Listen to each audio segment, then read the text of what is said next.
Come have a seat and sip some tea. It's tech, entertainment, and art.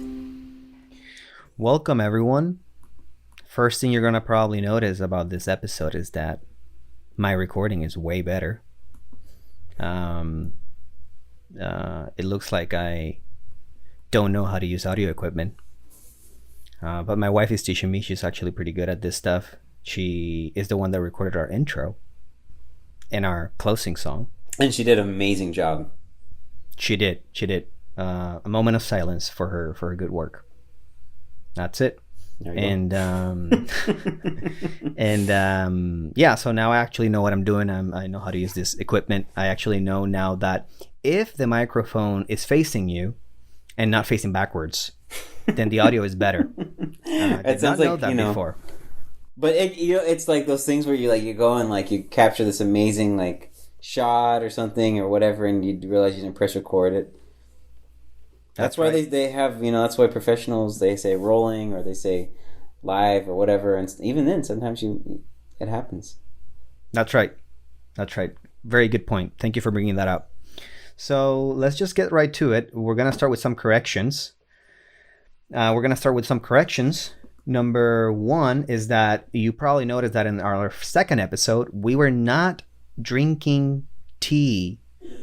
Man, we messed that up big time. Yep. Dude, this is tea talk after all. And we were not drinking tea as we promised our audience in our first episode. But don't worry about it. We're drinking tea now. We're going to be drinking tea every time.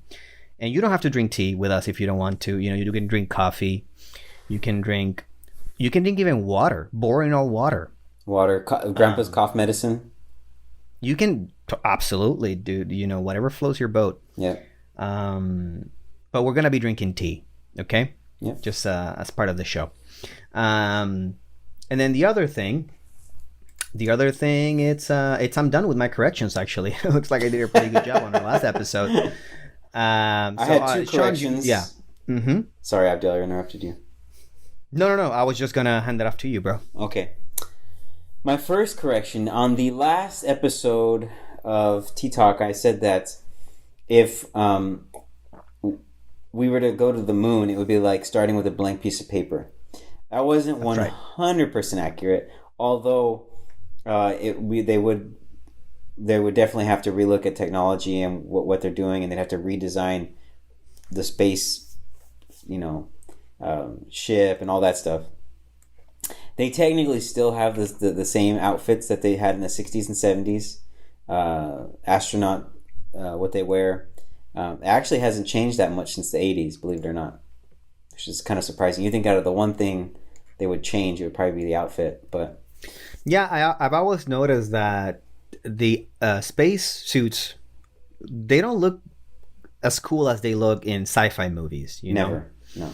And I wonder, is that the limitations of technology?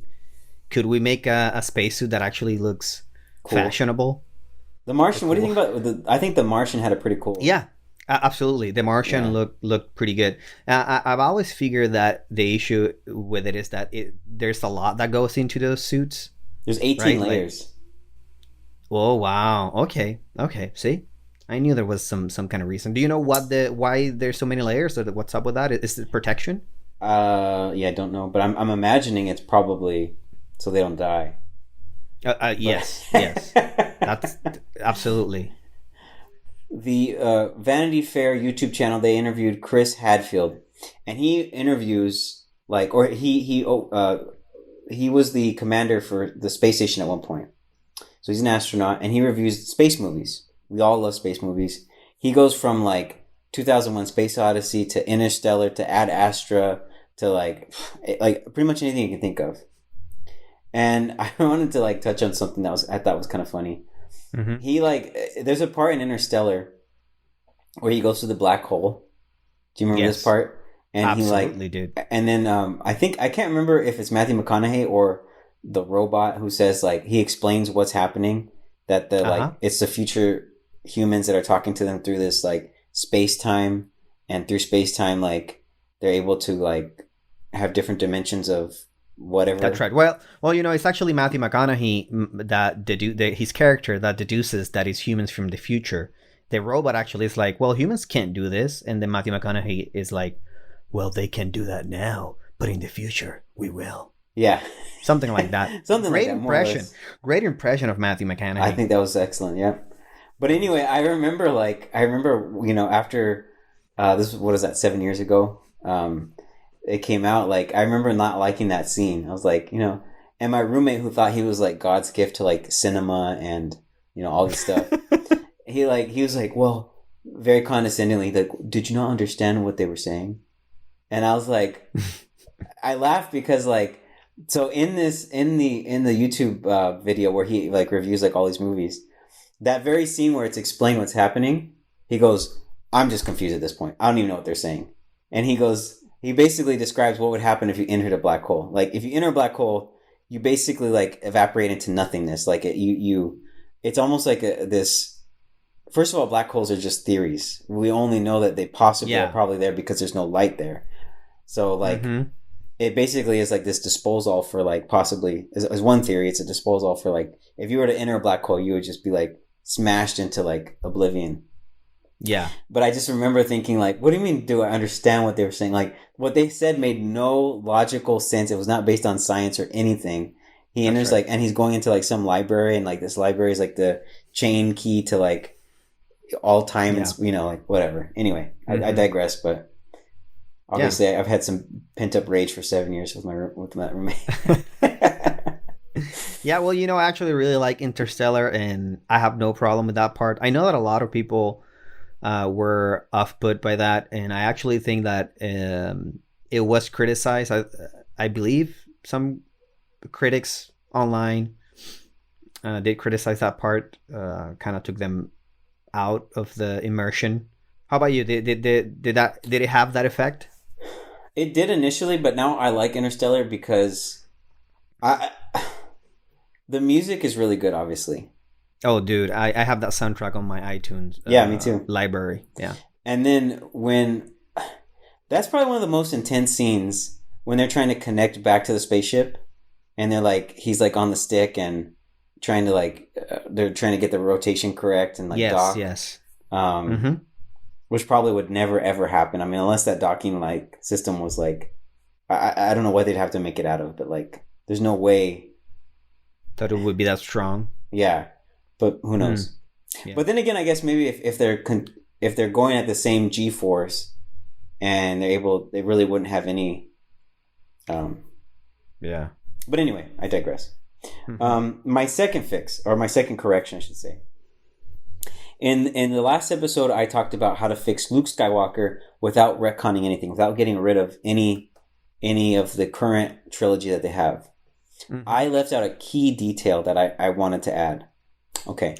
So just for, if you didn't listen to the podcast, the second episode, I said you fix Luke Skywalker by having him have a family, and that family was murdered by Ben Solo. Okay.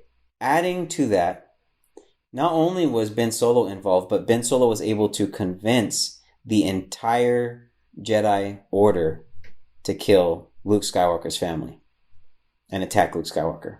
Okay. So there's in the prequel trilogies that George Lucas did with Ewan McGregor and all that cast.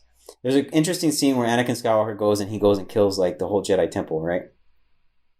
So I was thinking it would be interesting if this is why Luke Skywalker isolated himself, because he falls into the same exact footsteps that his father did, Anakin, and he is then pushed into killing all the Jedi in this like epic battle.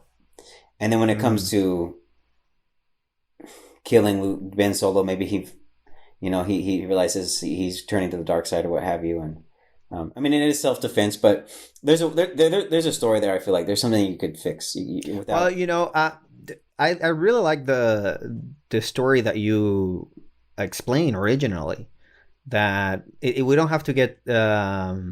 I think that you don't have to get very complicated with the story. I think I would buy that if Luke saw into the future with the Force that Ben Solo was going to kill his family because he had a family, that is presumably now dead. So meaning that he wasn't able to stop the premonition. Then I think that would have been enough for Luke to do what he did. And then you could also even then, like, why did Luke Skywalker die? I mean, at the end, like, was he so tired and, at the end of Last Jedi, like, that he just gave out, I guess? Or did he purposely do that to figure out a way to bring his family back to life? I don't know. Well, yeah, and again, that's an interesting thought too. But as you were saying that, it actually came to my mind. Maybe it's not that he's trying to bring his family back or even be reunited with his family. It's just that because his family it's dead, his desire to live is less. Yeah, that would work too. Right? And so he, he's already in a very weakened state and he just surrenders himself to the Force or something like that, Yeah, that would, I would buy that. But anyway, not to labor the point of Luke Skywalker and all that. That's right. Yeah, let's keep going. We do have some listener correspondence because of what we said about Star Wars on our first episode, but we're going to talk about that in the very end of the show. Is that all the corrections, Sean? That was the only corrections I had, yeah. Okay, so we'll move down to our next section. Section? What do we call this? Is it a section, a phase? What do we section, call it? I like section. Section, that's right. Let's move on to our next section in the podcast. What's on your mind? How about you start, Sean? Or did you start last time? I did. I started the last 2 times. You go this time. Okay. So what's on my mind? So this is something that it's on my mind. I'm not necessarily involved in it right now, but it's on my mind. And we'll get a little bit into that as we go down the line. But it's the original Final Fantasy VII that came out for the PS1 all the way back in 1997. How many Final Fantasy games are there? 15, if you can believe it. Yeah. And there's the other sort of, those are the main Kingdom Hearts and yeah, exactly. So this is a very big game. And again, when we talk about games in this show, we're probably only going to talk about the real big ones that, made a dent in the history of video games. This might be the biggest video game of all, actually. This might be the Citizen Kane of video games. Ooh. Now, Rosebud. Exactly. I always use a lot of movie history analogies to talk about the video game history.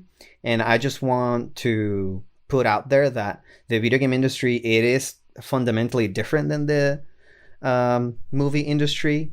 I'm just using that so the video game industry has their own history and their own intricacies and their own sort of details, but I use the movie industry as a reference because much more people are familiarized with the history of movies. So yeah, that makes sense. Yeah. So anyway, this game was directed by Yoshinori Kitase, who is a big name in the video game industry. One of the 2 designers who's a big name today is Tetsuya Nomura, and the composer is Nobu Uematsu. Nobu Uematsu, he is probably the biggest name of all this here. He is sort of like the what's his name? Who made the music for Star Wars? I forgot. I can't believe John Williams. Yeah, so he's like the John Williams of the video game scene in Japan. And if it sounds like what I'm saying right now, if it all sounds Japanese to you, it's because it is. These are all the Final Fantasy VII is a Japanese video game, and what's important about this game is that it made Japanese role-playing video games popular outside of Japan. Before Final Fantasy VII, it was a very niche thing that only the geekies of the geek, the living in the basement geeks knew about. But then Final Fantasy VII made it popular, and everyone knows about it. It's hard to imagine a time when that was not mainstream. That's right, isn't it? Well, yeah, and it's hard, especially maybe for you and I, because you and I have around the same age, and I was like, when Final Fantasy VII came out, was 1997. I was born in 1991, so I was 6 years old, bro, when the game came out. So that's why it's very hard for me to remember the time before that. That's true. But it did exist. So as of 2019, the game has sold over 12.3 million units worldwide.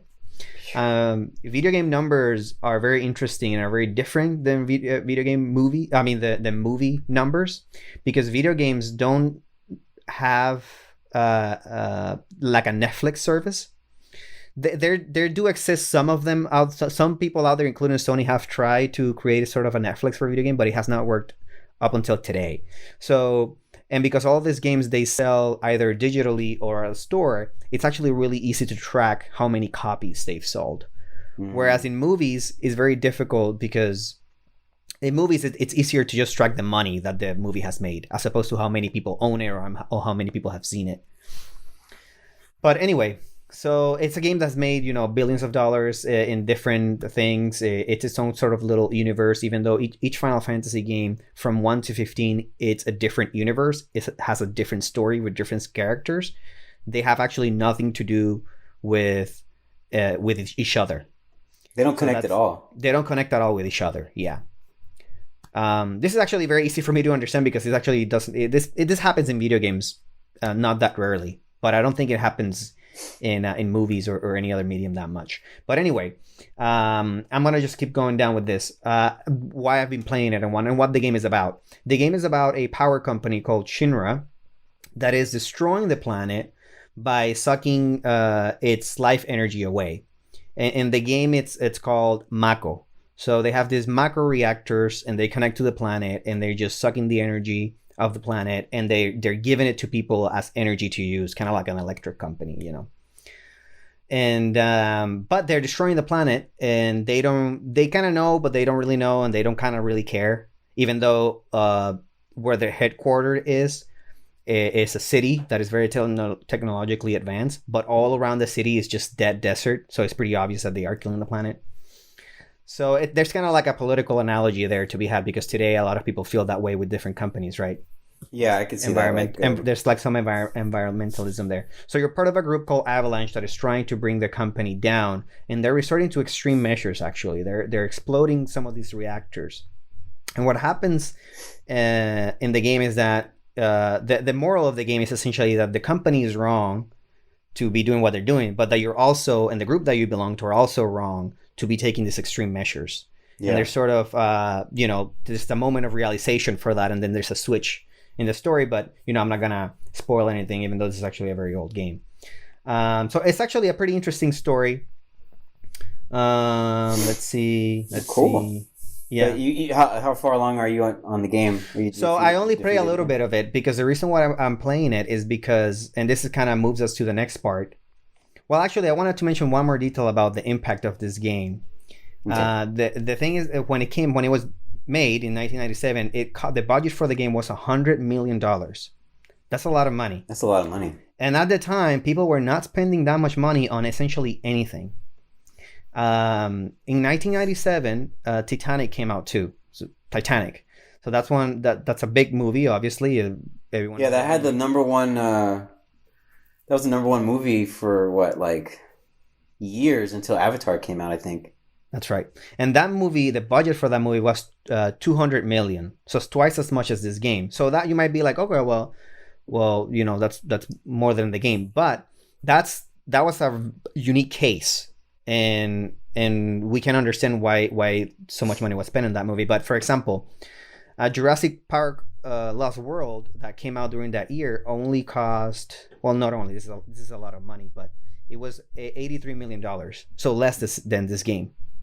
And Star Wars Episode 1 came out 2 years later in 1999, and it cost $150 million. So anyway, what the point is that this time, people didn't know that there was so much money in the video game industry, and no one would have thrown this much money into a video game, because they didn't believe that the video game was going to be able to make that money back. Yeah, that makes sense. And this was the most expensive game, by far the most expensive game ever made for a long time, for like a decade. it also has, it pushed the boundaries of the video game industry when it came out. That's why it's so popular. The reason why I'm playing it, it's because, and I'm gonna talk about this more in our next section. But the reason why I'm playing it is because there is a remake of the game. Oh, okay. Which is in the video game ecosystem, remakes, they come in very different.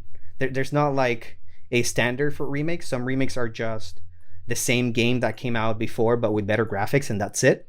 Mm-hmm. And some others, they tweak the gameplay, or they even add story to the game, or add different things and make it much better than the previous one. So this game is more like the latter. This game, they are changing a lot of not only just the graphics, but it's way more cinematic. And with the remake, that probably like when they introduce like a landscape to him, imagining there's going to be like, as his character walks into like a new map or like into a new area. Yes.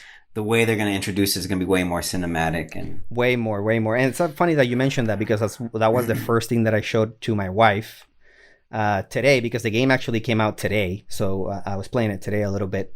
And the first thing that I showed was like, I left a room, and then it goes into the city, and I show that to my wife, and it looks amazing.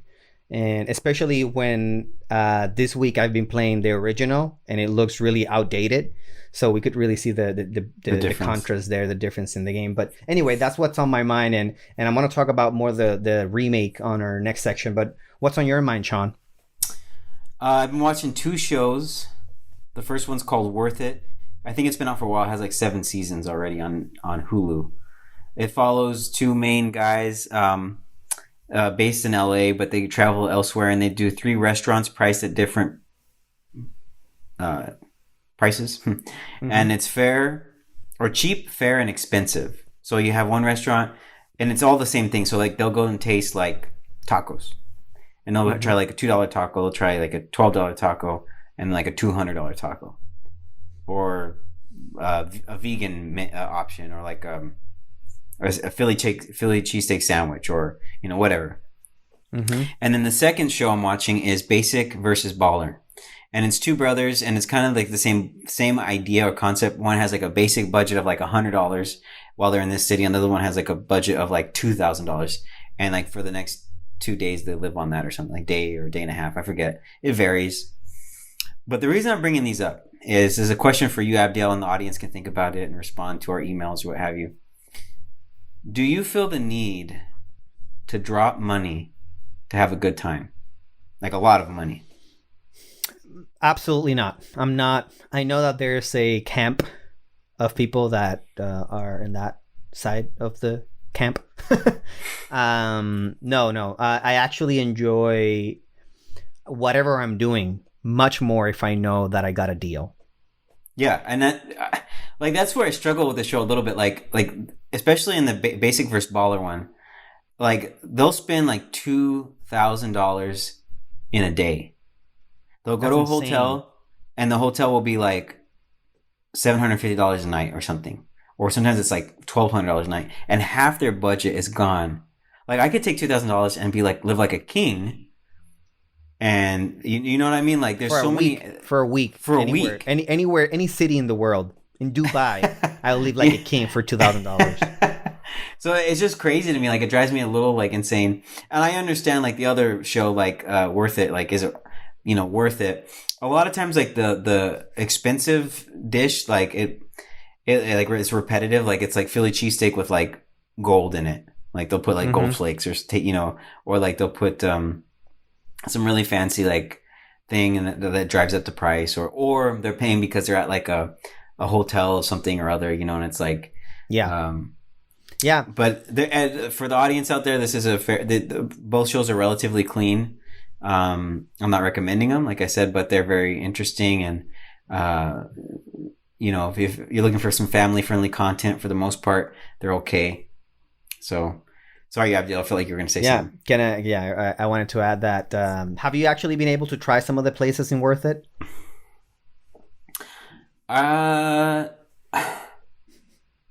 I might have in New York. They go to New York for a little bit, and one of the pizza places, I was like, I think I went there. It was like a $2 pizza, and interestingly enough, I didn't know this, but did you know tomatoes? That pizza episode reminded me of something. Tomatoes actually don't come from like Italy or Greece. You would think, right? Like you imagine like, you know, 1,000 years ago, Italians making like pizza. That's right.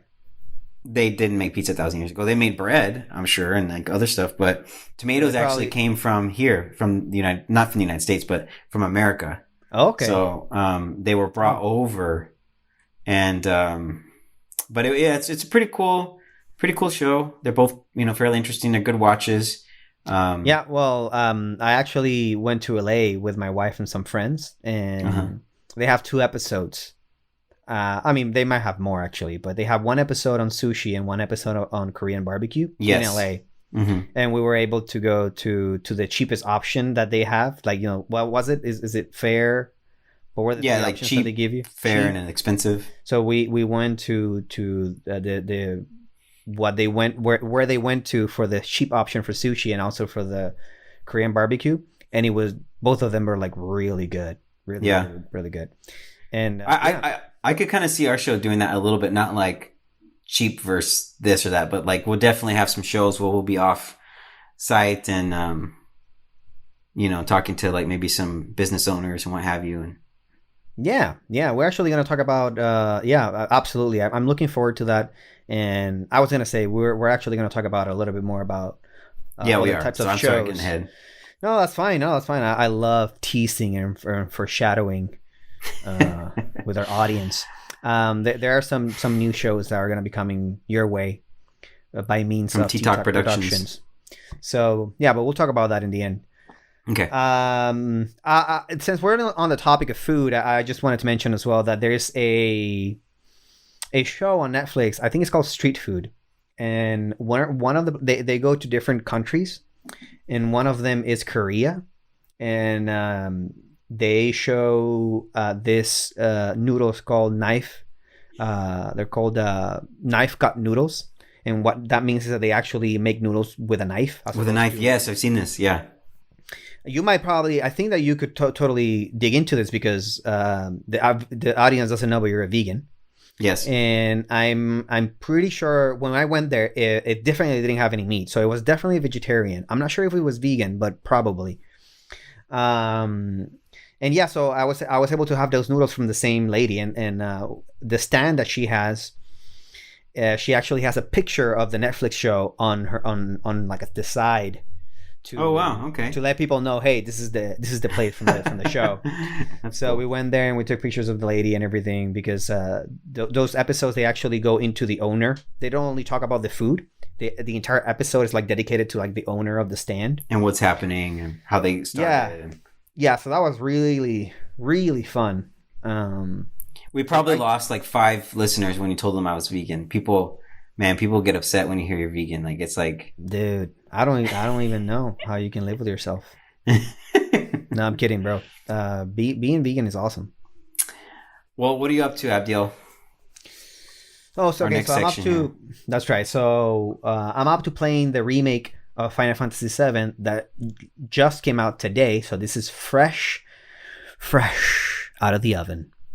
That might be a new section in the future. There we go, fresh out of the oven. And I really don't have a lot to say about it because I've only played it for a couple hours, except that it's definitely a state of the art. The graphics, the animation, I'm forgetting the English language right now. Say it in Spanish. I can't even say it in Spanish either. Now I'm even more confused, bro. Now I'm even more confused. The score, it's amazing. Oh yeah. Did they redo the score? They redid the score, bro, because the original score was actually 32 bits. So I don't know. So what that means is that they actually probably sounded like terrible. Well, it doesn't sound terrible. It actually sounds it's kind of catchy, but it's all it sounds like gamey. Gamey, electronic, digital sounds. Mm-hmm. But I believe that it was still back then. It was recorded as with an orchestra, but then they had to like 32-bit the whatever came out of the orchestra. Yeah. So yeah, it still sounds pretty catchy because the music is actually really, really catchy. But hearing it on like fully orchestrated, dude, like it's a complete different experience. I was actually the first boss that you fight in the game. The music is so intense. I wish I could like put some of that music in the podcast, but we would totally get like copyright. Oh yeah, copyright. Yep. Mm-hmm. But it was so intense. It was like the most intense orchestra that you could possibly imagine. I was trying to imagine how those people were playing in that orchestra, and they probably were like just like headbanging with their violins, you know. Oh my goodness, like what's going on? But yeah, so I was very impressed with all those things. But it's pretty much, I can't really, if everything that I just said sounds kind of vague, is because the game is what I just said about the original. Is the same thing. I would just say the same thing. They do change some things. The original game used to be a strategy game. They call it strategy turn-based game. So basically like chess, you know how in chess you take turns and it's a strategy game. So it's like that. This one, they made it more action for newer audiences that don't like the strategy turn-based, because many find strategy turn-based to be boring. I don't. I actually prefer the strategy turn-based gameplay. But this one, even though it's more action, there's still some strategy to it because. So strategy. Did you ever play Knights of the Old Republic, the first one that came out on Xbox? Yeah, like that. Is that strategy? Is that what that's? Even more strategic than that. But that is strategy. Yes. Because that was like, I remember that driving. That was the first game that I saw that with, and it drove me crazy. But the story was so good, I got over it. But like, you would press a button and like, the character would go and do it, and then you know, it wasn't like you were commanding the character. No, other than walking. And I don't know why they do that. That was an odd choice for like a Star Wars, but they kept it going. Well, some people really like that style of gameplay. I really like it a lot. It's actually my favorite type of game. I don't know why, to be honest with you. I just kind of managing because what you do is that you manage them. It's really what you're doing. You're like a person manager, and you tell them what clothes they're gonna wear, and you tell them what weapon they're gonna hold, and you tell them what attack they're gonna do, you know, kind of stuff like that. And you really seem to like the clothes thing. I saw you emphasize that twice. So dude, that is not even a joke. I was just joking about that with my wife. That is my favorite part on every game. I just like dressing up my characters. They're like just like toys that I just change the outfits for. I love changing the outfits. That's the most exciting part. But anyway, so yeah, more of the same. What did I think there was something I wanted to say. They did make some changes that I'm not even gonna go into. Oh, I remember what I wanted to say. So the director of this game is not Yoshinori Kitase as the director of the original. Yoshinori Kitase is only producing this game, which is still he still probably has a lot of control. But the director of the game is Tetsuya Nomura, who was a designer in the original. And Tetsuya Nomura started out like fresh out of high school or something like that. And if you look at his drawing back when the original came out, they're actually not that great. They're good. He's a professional, but they're not that great. This is a person that started very young, and he's sort of gone up the ladder in the company, because it's the same company that's making this game. The company is called Squaresoft. Now it's called Square Enix. They changed the name. But so now he's directing the game. He went from a designer of the game, where he just designed like the clothes of the characters and some of the characters, to all the way to a director. But here's the thing, Sean. Here's what is going to drive you crazy, even you. This is the guy who has single-handedly he's been a producer, a writer, and a director. He's basically the person responsible for Kingdom Hearts. Really? Which is the worst game in the history of the world. And I know we probably like lost like half of the audiences, because apparently everybody likes Kingdom Hearts. You don't like Kingdom Hearts? I don't. It's the most convoluted story ever. I don't get it. I'm not even gonna get into it. But to me, Tetsuya Nomura, he's like the Zack Snyder of the video game world. He's a person that, for some reason, somehow people keep giving him money. Exactly. People keep giving him money and keep giving him responsibility. He knows everyone in the industry. Like, how did that happen?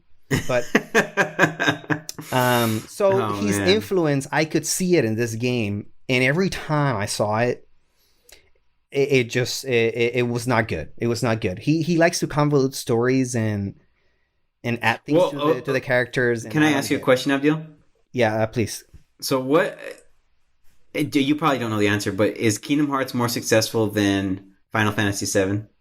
Probably. No, yeah, you're right. I don't know the answer, but I think the last game has sold over like more than 10 million copies. So I think it's sold more than Final Fantasy. That could be why they, he has proven successful, but let me actually get that real quick. It's so funny, that Zack Snyder comparison.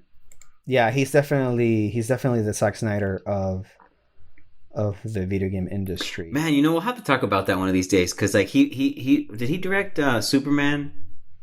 Man of Steel. He did. Yeah, Man of Steel. Yeah, he did. He did, right? He did a trilogy, essentially. Yeah, essentially. But what you could have done was you could have split up like Superman into 3 movies. This was my idea with Superman movie. Same thing. Well, we thought the same thing then, because it was also my idea. But yeah, go ahead.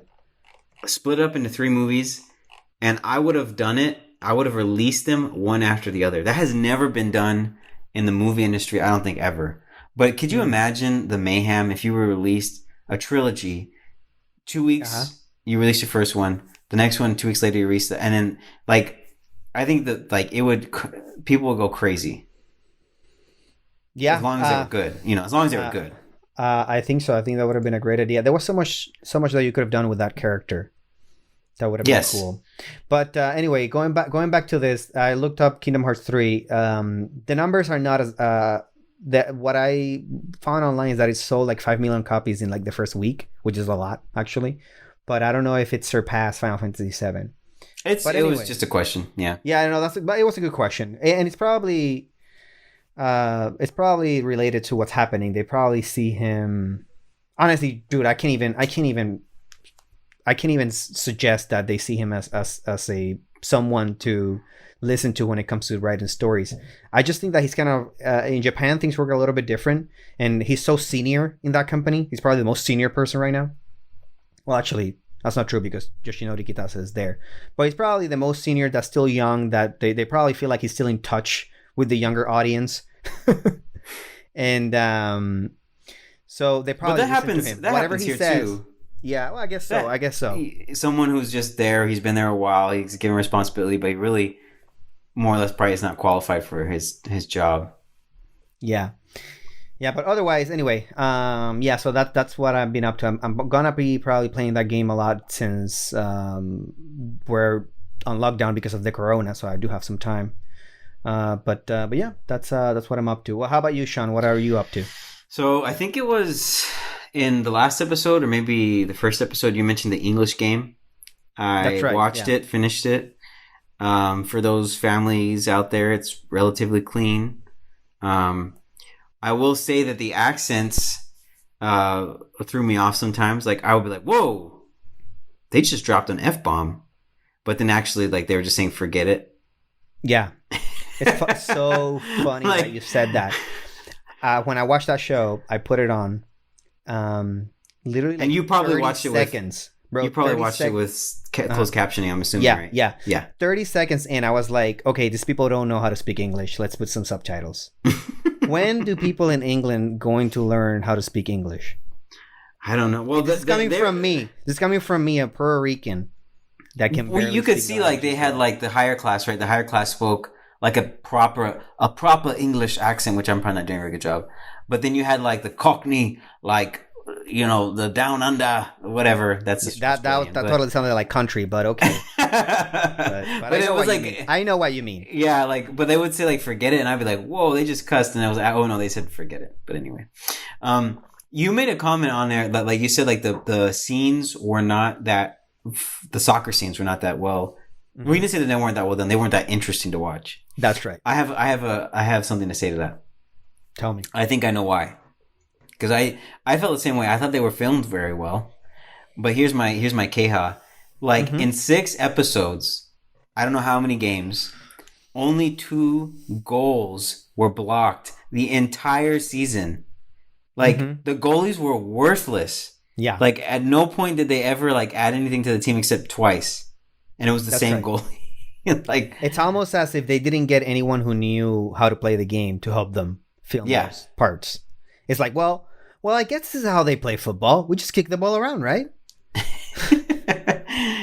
But it was interesting because, like, I don't know how accurate this was to the story, but where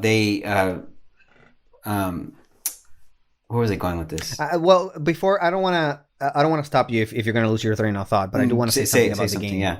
Another thing that might be true is that probably back in the day, people because it was an amateur sport, as I explained in their last episode, it is possible that people were actually not that good at playing the game as they are today. Of course. My thing to that is that who cares? It's called embellishment, okay?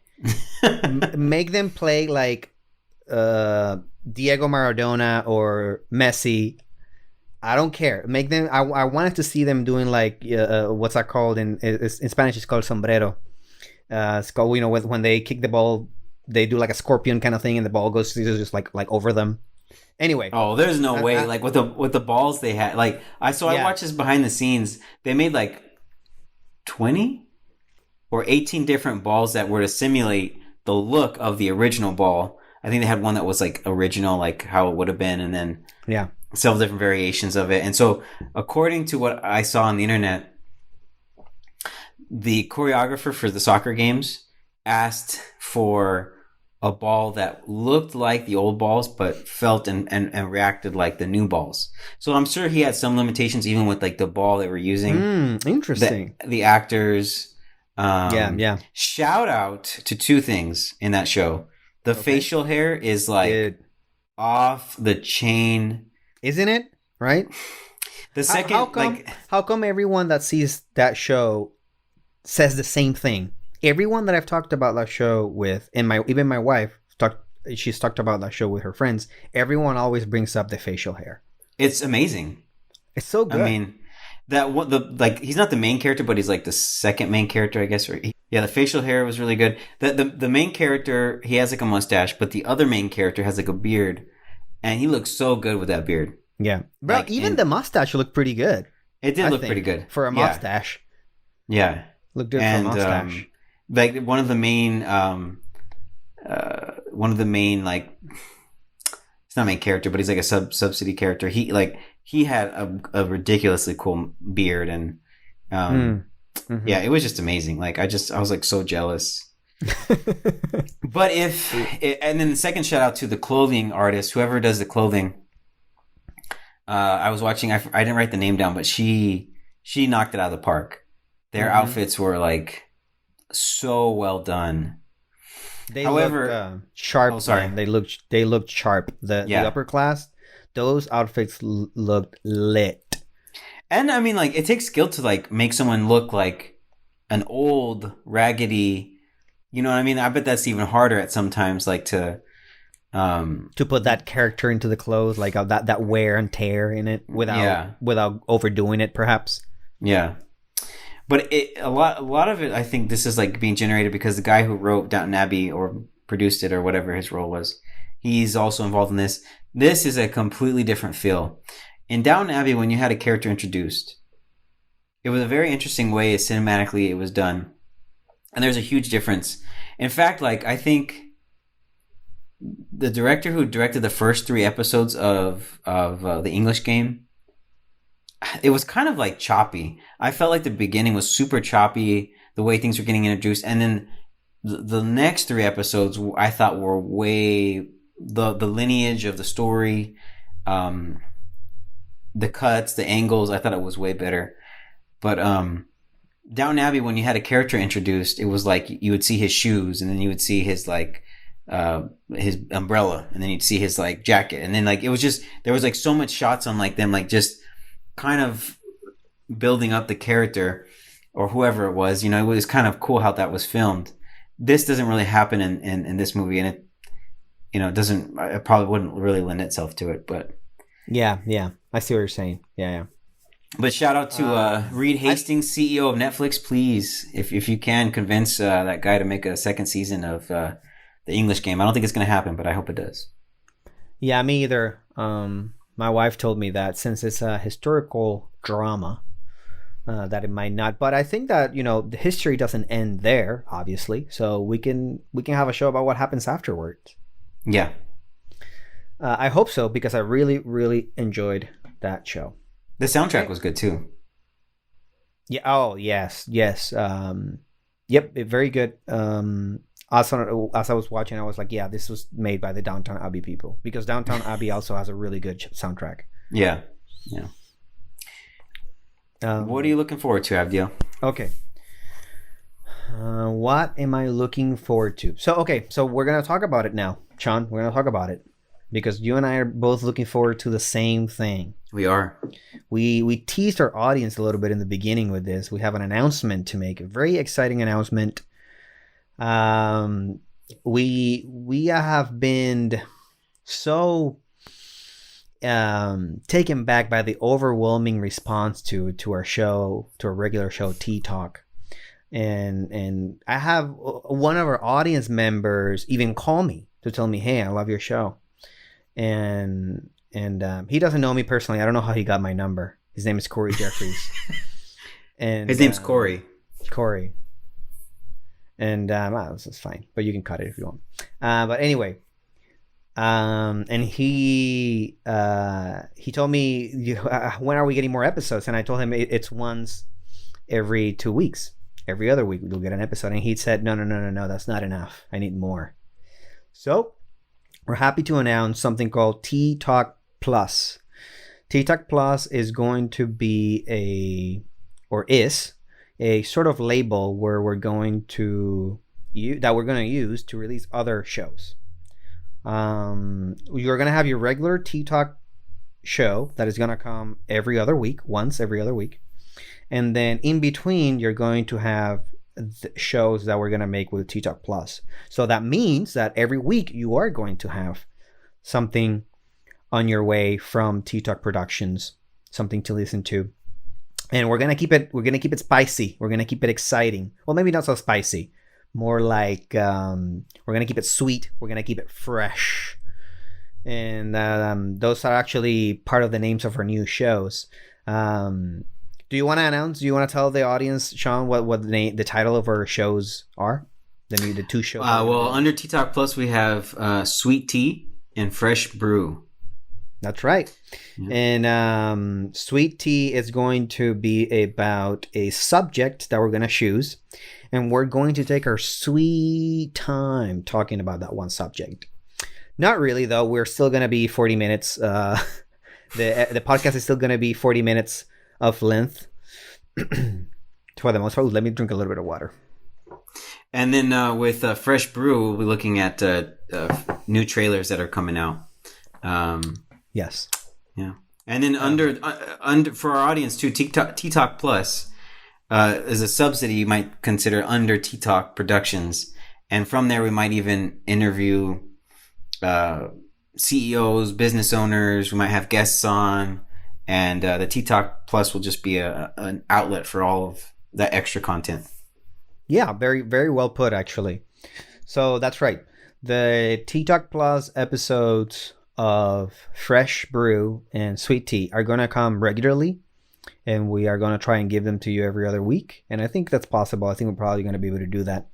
However, the interviews, the maybe even monologues we might do, or we might go somewhere and do a podcast somewhere differently. We might go to a winery and talk about wine. Because we're very fancy like that over here. Those are not gonna have like a schedule. Those are you're gonna get them every once in a while. When they do come out, those special episodes of Tea Talk Plus, we'll announce them so you'll know about them. But especially if you're following us in our Twitter feed or Instagram, you're gonna definitely get those. You're gonna get a little nice art that I'm probably gonna make for each of those special episodes. Okay, so we're looking forward to that. Why are you looking forward to those? To that, Sean, and what specifically about the shows are you looking forward to, if you can say? For Tea Talk Plus, what am I looking forward to specifically? I think it'll just be nice to have different people on. from time to time. Who knows where the show's going? But hey, we already got over 100 listeners. So oh wow, cool. So hey, who knows? We'll see where it goes. But at least we have another outlet for more creativity. Yeah, absolutely. I agree. Sweet Tea and Fresh Brew. The interesting thing about those two shows is that they're gonna each have their own host. So Sean and I are just gonna be co-hosts essentially on those episodes, and we're always gonna try and be on those shows. But it might be that only Sean's gonna be there one time, or only I'm gonna be there, or it's only gonna be the other two hosts that we're gonna have. So the most important thing is just you get those episodes out there, and we know that whatever we're gonna try to have all the four of us with those shows if we can. But whether we can or whether there's only 4 or 3 or 2 of us, we'll make sure that the quality is still up there. Yep. Yeah. I had one other thing, Abdiel. I don't know if you were still plugging the show. Oh, please keep that plugging coming. Oh no, I was moving on to a different. Okay, the plugin is over, people. Oh, okay. Well, this is another show, SGN. Have you heard of it? Nope. It's only 2 episodes. It's on YouTube. John Krasinski from The Office. From The Office fame. He's doing it. It's entitled SGN, excuse me, which is a acronym for Some Good News. And basically, it's like a YouTube channel he started for like just putting out good news. First episode has Steve Carell. That, huh? I really like that. Oh, he has Steve Carell. Oh, okay, I'm gonna have to watch this. Yeah, first episode has Steve Carell. Second episode has his wife. Oh my gosh, I thought I wrote her name down. Emily Blunt. Emily Blunt. Very good. Emily Blunt, who played Mary Poppins in Mary Poppins Returns, amongst other things. Mm-hmm. And it's really, really good. Pretty upbuilding. Imagine. Yeah. Okay. It's some dry humor, and it's nothing bad. Nothing. When him and Steve Carell are interacting, like they talk about the last episode they did together. Mm-hmm.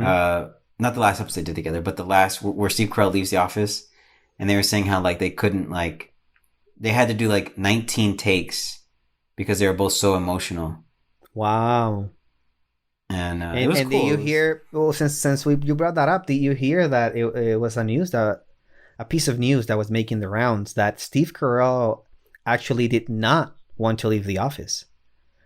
It was the network that didn't get back to him, and he got back to his agent contacted the network and was like, "Hey, so what's up?" And they didn't get back. They didn't answer I think it was an email or whatever it was.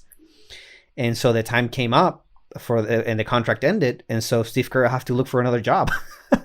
And so, is that true? Yeah, it's true. Google it. Once we finish the podcast, go ahead and Google it. Wow, I bet someone got fired because of that. Probably, but it was crazy. So, my opinion is that the way that it's running, the way that the news outlets are putting this out there is that that Steve Carell didn't want to leave, right? But I don't think the facts don't really show that. Steve Carell never actually, personally, I don't think that he said that he didn't want to leave. I think it was more like it was very possible for him to stay. Like it was very possible for him to be like, yeah, I can do another season. However, he was probably happy to do other things because he probably got paid a lot to do other things. Yeah, I can't remember if he did Dan in real life during his tenure on The Office or after, but I feel like shows usually should stop after season 6, 7, or 8. Like one of those seasons, they kind of need to stop. Like most shows, Season 7 was the last season that Steve Carell was on the. It was 7, huh? He was on 7. Yeah. Okay. Yeah. And one piece of evidence though that might point to that he might have wanted to stay is that he's actually doing another workplace comedy similar to The Office and other shows that came after The Office. But he's doing another one, and it's going to be released actually pretty soon on Netflix, and it's produced by Netflix. It's going to be released, I think, in May 27 or something like that. It's called Space Force. I don't know anything about it. I literally heard about that like 2 days ago, so I can talk Wow. about it. Except that they're gonna be apparently the show is gonna be about them trying to establish space dominance, whatever that means. I have a feeling I could see that show being like not family friendly, but Yeah, who knows? Oh, really? I didn't know. Do you know if it is or not? no, I already have I can already imagine. Yeah. And Usually, it if is Netflix gets its hands into a show, I was actually very surprised with the English Game. The English Game is extremely clean, probably Yeah. because it's historical. And probably because I think that the producer and the director of those shows, I think that that's the type of show that they like to do, because that's how Downton Abbey was. Yeah, just a good show. No need to offend anybody. Yeah, no need to get too real. We already have reality all the time, Yeah. all around us. But yeah, so some good news with John Krasinski. It was really good. On the Very second interesting. episode, they had the cast of what's that? Alexander Hamilton. I haven't seen the play, but now I want to see the play because they sing this song on Zoom. It's crazy. I hadn't seen it before. I'm out of like the loop on drama and theater and stuff, but this is definitely something I want to go see. My wife and I went to the theater not too long ago, and we saw a very, very sophisticated play. I believe it was written probably in the 1700s or something. It's titled SpongeBob SquarePants, the musical, and it was actually really funny, and we had a blast. So yeah, before that we did see Les Mis. That's short for Les Miserables. I don't know if I'm pronouncing that right. Yeah. But we have the Orpheum here in San Francisco, which is a pretty famous theater. Do they have Alexander Hamilton there? Do you know? Yes, they do. I don't know if they have it right now because no, it's a coronavirus. Yeah. No, but I don't know. I think they were actually playing it right as the coronavirus started. So yeah. I'm gonna buy some tickets 'cause I want to see that. So my wife, I told that to my wife, and I was like, "Hey, we should totally go see Hamilton," because we were thinking we wanted to go to the theater like maybe like once every other month or something like that. Mm-hmm. And so Hamilton was playing, and but my wife told me that she actually doesn't want to go see Hamilton because she doesn't think that the rapping in it is that good, and she feels like because they rap the entire time that it's gonna get old. I don't know about that. I actually would like to go see it. So we'll see if we do that, but we'll see what happens. Let me know. Yeah. Would you be willing to go up here and watch it? Yeah. Okay, bro. If that's the case, then we're totally gonna do it. It's decided. Once this whole Corona thing leaves the planet. You know what I imagine? I imagine like the time that like the coronavirus was first like spreading, and like it was a joke. The CEO of Corona beers was like, "Why in the world did they pick that as the name?" Can you believe that? I was just thinking the same thing, man. That stinks for the Corona company. Their sales went down by like 20%. I would be so mad. I would have sued the scientific industry and the medical industry. Man, there's like anyway. But as far as anything you want to add, I don't have anything to add on that last section. Yeah, so just this one thing. So we've said before that this last section is going to be really reserved to talk about listener correspondence. So if someone emails us or gets in touch with us, maybe ask a question or a concern or whatever. So we hopefully more people will get in touch with us. You can get in touch with us by emailing us at teatalkproductions@gmail.com. That's teatalkproductions@gmail.com. Lowercase, no symbols or funny business. Or you can also use the DM service of Patreon. You can also even just put a question on the YouTube comment section if you want. Whatever's easiest for you, I check all of that. So please get in contact with us with your thoughts, ideas, concerns, questions, whatever it may be. So someone did get in contact with me. His name is Corey. And he talked about, because he had a little bit of a problem with us, Sean, we had a little bit of a problem with our first episode because we said something. We said something that, let's face it, it was a little bit presumptuous of us to have said, if I'm using that word correctly. We said that all the new Star Wars stuff that Disney has produced, it's not good. It's terrible. He hasn't listened to our second episode because it hasn't released yet as the time we're recording this. But he said that... which we corrected in our second episode, right? Which we said we meant the trilogy. All the new stuff produced by Disney was bad, but as you just said, no, we meant only the trilogy. But we made that clarification on our second episode, right? So he hasn't heard of it yet. But anyway, so he called and he said, Rogue One was awesome, which obviously it was. We made that correction on the second episode, and he said that he wants more Star Wars, less Skywalker. He wants to move away from the Skywalkers. He wants them to explore different plots. He said, the Star Wars universe is so huge. Why are you staying in this small time and area of the galaxy? What do you think about that? Agreed. We talked about this a little bit in the T-Talk Plus episode, but I don't know why they don't just make the Old Republic video games. I would go watch it. I don't know. I feel like they're almost afraid of remaking something, even though Star Wars is like a remake of a trilogy that was, you know what I mean? Like, yeah. How would you feel if they just did the video games? If they didn't put the video games? I think that would be amazing. Yes, I think that would be amazing. There's two things to say about that. One, there's pretty good rumors out there that EA, who's made those games, are actually doing something with those games. A remake might be incoming. But also, in the movie area, Kathleen Kennedy did say on the record that they are looking into how they can bring the Old Republic stuff into something. I don't know what they didn't say, but they want to do the High Republic, which I think is like which I think is what their answer to the Old Republic is. And here's the thing with the High Republic. Here's my little K-how with that. If you don't have Yoda in the High Republic at his prime, like, I quit. Sorry, I have no interest in it. Like, no, yeah. You know what I mean? Like, this is 200 years ago. Yoda's what, 700 years old. So it may not even be his prime, but like, yeah, there's no reason why they should not have him. Do you want to have? Do you want them to have Yoda? Well, if they're trying to get away from the Skywalker stuff, and they don't have him in there, then it's like it's just like weird to me. Yeah. Well, I hope they do. I hope they stay away from everything else except Yoda, because I think that would make sense. You can get away from your Skywalker stuff and still have Yoda in there.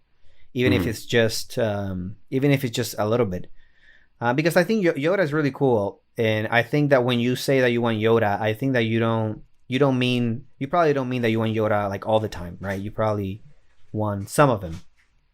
If he's not the main character, then he's got to be like pretty integral to the plot. Okay, I see. That's interesting. Yeah, I would watch that. I like that. I definitely like that character. I like the Yoda episodes on the Clone Wars TV show. It's probably the only thing about the Clone Wars TV show that I actually like. But yeah. Well, is that all we got for our listeners, Abdiel? Yep. That's all we have for today. Thank you everyone for listening. Thank you, Sean, for being with me today. That was fun. And catch you on the Flippily Flop. Toodles. We're